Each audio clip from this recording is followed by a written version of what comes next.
ನಿಮ್ಮಮ್ಮ ಹೆರಿಗೆ ನೋವಿಂದ ನರಳಬೇಕಾದ್ರೆ ಹೆರಿಗೆ ಮಾಡಿಸೋದಕ್ಕೆ ಬಂದವಳೇ ವನಜ. ಅವಳು ನಿಧಿ ವಿಷಯದಲ್ಲಿ ದೇಶ್ಮುಖ್ ಜೊತೆ ಸೇರಿದವಳೆ. ಅವಧೂತರೆ, ಅವಳ ವಿಷಯ ಬಿಡಿ, ನನ್ನ ವಿಷಯ ಹೇಳಿ. ತಾಳ್ಮೆ ಮಗು, ನಿನ್ನ ವಿಷಯದಲ್ಲಿ ಅವಳು ಇದ್ದಾಳೆ. ಅವತ್ತು ಪಾರ್ವತಿ ಮೊದಲು ನಿನ್ನನ್ನು ಹೆತ್ತಳು. ನೀನು ಮನುಷ್ಯ ರೂಪಿಯಾಗೇ ಹುಟ್ಟೆ. ಆದರೆ ನೀನು ಹುಟ್ಟಿದ ಸ್ವಲ್ಪ ಹೊತ್ತಿಗೆ ಪಾರ್ವತಿ ಮತ್ತೆ ಹೆರಿಗೆ ನೋವಿಂದ ಒದ್ದಾಡೋದಕ್ಕೆ ಶುರು ಮಾಡಿದ್ಳು. ಆಗ ಹುಟ್ಟೋಳೆ ನಿನ್ನ ತಂಗಿ ನಾಗಲಕ್ಷ್ಮಿ.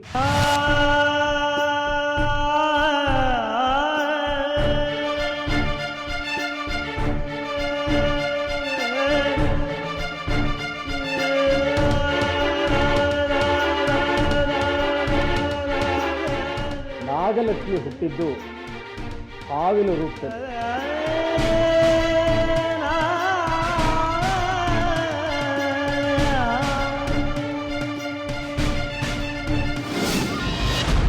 ವನಜಾಗ್ ಸಹಾಯ ಮಾಡ್ತಿದ್ದ ಆಯ ಹಾವಿನ ರೂಪದಲ್ಲಿ ಹುಟ್ಟಿದ ನಾಗಲಕ್ಷ್ಮಿನ ಕಂಡು ಅಲ್ಲೇ ಹುಚ್ಚಿಯಾದ.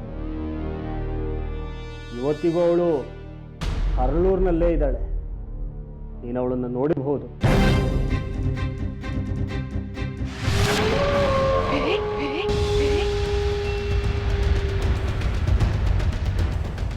ಒಬ್ಳೆ ಬಂದ್ಬಿಟ್ಟಿದ್ಯಾ?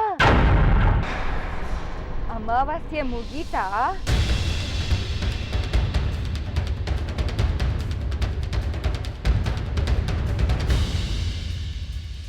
ಒಬ್ಳೆ ಬಂದ್ರೆ ಕೆಲ್ಸ ಆಗತ್ತಾ? ಅವಳಲ್ಲಿ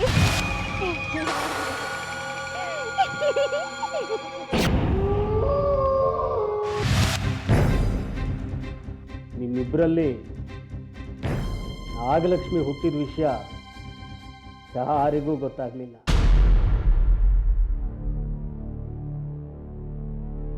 ನಿಮ್ಮಮ್ಮ ಪಾರ್ವತಿಗೂ ಕೂಡ ಇದು ಗೊತ್ತಿಲ್ಲದ ವಿಷಯನೇ.